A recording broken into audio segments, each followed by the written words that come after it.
What is up, guys? Welcome back to the channel. Today's reaction video is a Lost in the Pond. It is. And a Lost in the Pond's video today. Weird intro. But it is 4 ways British American barbershops are very different. Yeah, I don't think I have much to comment on. Because a barbershop. Yeah, you should be able to compare. Do you guys call them barbershops? I guess you do. Yeah, I think hairdressers. You call them. Well, a barbershop is like a proper men's, isn't it? A barbershop is like only men go.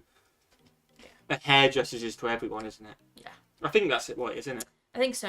Barbershop. I think that's what it is. Yeah, if I had a barbershop, I wouldn't think that's for women. Yeah, I actually go to a proper barber who only has men. Well, not women, because if you have short hair, you probably could go to a barber. Yeah, you probably could, yeah. I would say as someone who specialises in hair that is short. Yeah, go on, man. We're all in 2023, so let's be PC, politically correct. Yeah. Smash that button, guys. Smash that subscribe button. We would really appreciate it. Whoa! I don't know what day you're seeing this. Actually, you're seeing this today, so ignore me. But on the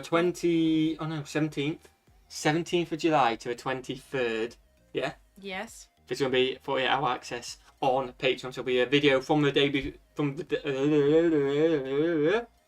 be a video coming out in 2 days' time, but it'll be on Patreon first, between the 17th and the 23rd. And I'll just leave all that spiel in. Because we're pre-recording those videos. Hands are all over the place. We're getting a bit handsy. 4 ways British American barbershops are very different. Are you ready? Yeah. It's been weird. Let's go. Let's go. Oh. I cut yesterday at my favourite barbers in uptown Chicago. Yeah, no, they've not seen it yet. I'm going to do a big reveal in about 1 second time. I got my hair cut yesterday, everyone. Woo! It's been 6 months since I did it. It's almost as if we've moved into a house and got a dog in that time. And ironically, because I let it go so long, I ended up looking like a dog. And honestly, while I was in there, at the very moments that my barber tried to make small talk with me, a nightmare, I just gave thought to some of the differences between British and American barber visits. Okay. And while I was in there, having my beard trimmed by somebody that I trust with my life, because sometimes you have to, I started thinking quite deeply about some of those differences. And at first I couldn't think of any. I mean, the hairdressers is the hairdressers, isn't it? But listen, I've lived in the United States for about 15 years, and due to laziness, I average about 3 haircuts a year. Okay. Meaning that I've had about 45 US haircuts. 44 by professionals and 1 by my wife during the pandemic. Yeah, in other words, yesterday was not my That was definitely locked down. Yeah. Going to hairdressers is hassle though, isn't it? It is. I don't go often enough to tell you that. Yeah, I go like once a month, don't I? But it is hassle. It is a lot of hassle. First time. And while we're on the subject, if this is your first time visiting Lost in the Pond and you haven't had a chance to subscribe to this channel, do that now. Same to us, we'd appreciate it. And so yesterday, as my hair went from how it appears in this AI rendering of me, because I forgot to do a before picture, to this actual rendering of me, I managed to come up with 4 subtle differences between British and American barber visits. Now, for my non-male audience, just a heads up that a lot of these things are going to be quite male-centric because I'm both male and centric. But I do think there are some tidbits, to use the American spelling, for everyone. Okay. So let's pull out the scissors and get stuck in, not literally. Pull out the scissors. Now, when I first moved to America, I used to get my hair cut at a spectacular little place called Great Clips, which is a sort of low-cost hair salon chain. But in recent years, I've settled upon my own barbershop. Just realised we forgot to turn the sound down. That may be way too loud, by the way, at the start. Do apologise. It only got there. I imagine if I was in my comments, that was perfect. We'll see.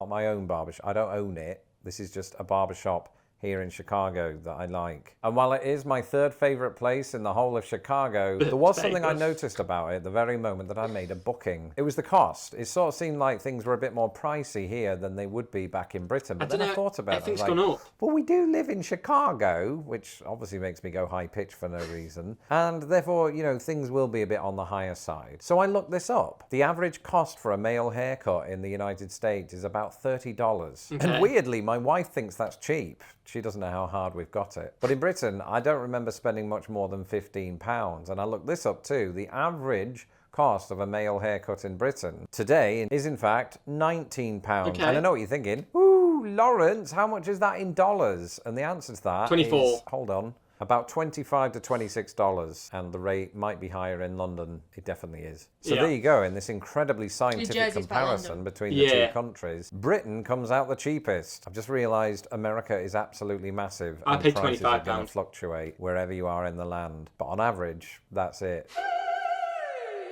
Ah, yes, my old friend, words and terminology, because when it comes to things that were lost in the pond, words and terminology are usually at the top of the list. loves a And good the word. same is true He right does. here when it comes to the hairdressers. As a matter of fact, that there is an example. Whereas both countries have the profession of a hairdresser, in Britain, we refer to the actual physical place where you get your hair cut as the hairdressers. Yeah. And as far as I can tell, Americans don't typically use that word in this context. Instead, they might say the salon. Ooh, that's true. Except they place the emphasis on the second I've syllable, heard that. as in Hair the salon.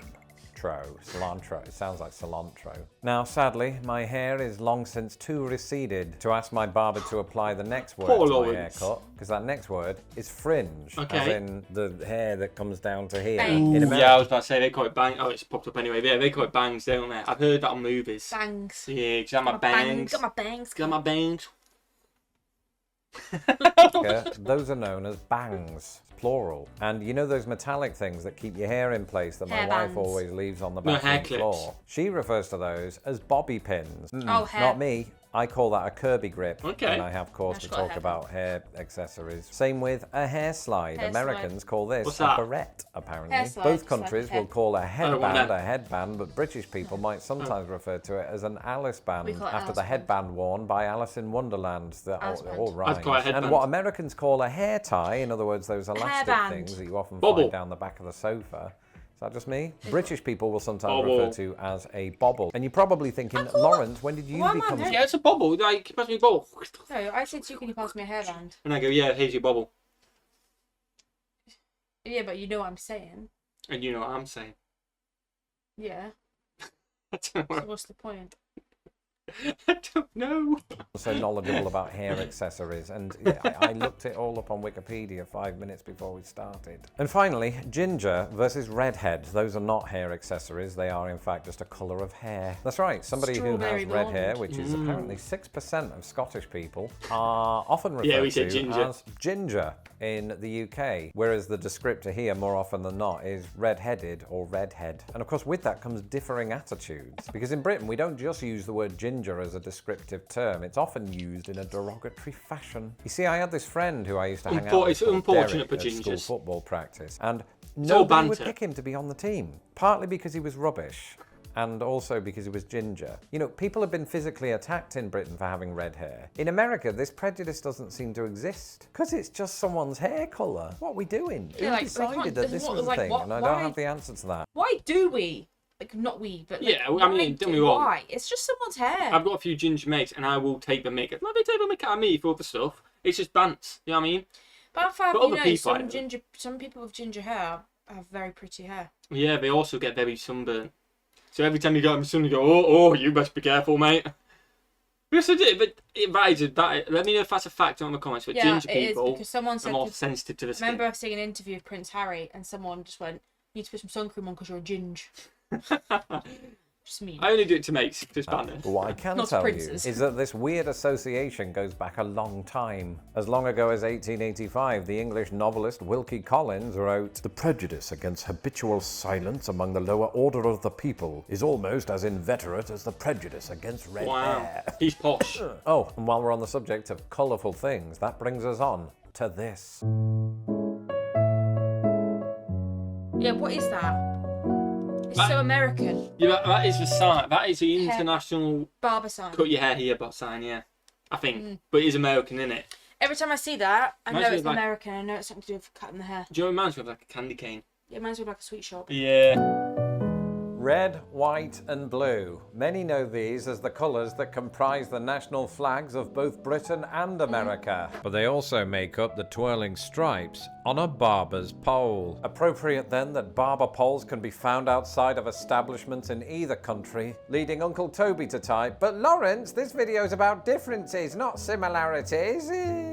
Well, something that I forgot to mention is that barber poles are often red, white and blue in the United States, but not in England. Okay. You see, it all dates back colour to are they? shortly after a time when your dunno. barber and your surgeon were the same person. In 1540s England, a newly formed fellowship by Barber the name and of surgeon, Company the of same Barbers and person. Surgeons passed a statute insisting that barbers must differentiate themselves from surgeons through the use of a red and white pole. And it Okay. worked, because these red and white poles are still used in England today. I never never once confused the person giving me a short back and sides with the person removing my appendix, which is a big win. And while these glorified peppermint sticks can also occasionally be found in America, the red, white and blue pole appears to be vastly more popular. Legend has it that the red was chosen to represent arterial blood, blue to represent venous blood, and the white to represent a bandage. But let's face it, they actually represent America. Just like the world's tallest barber's pole found in Forest Grove, Oregon. Wow. What's the matter with you?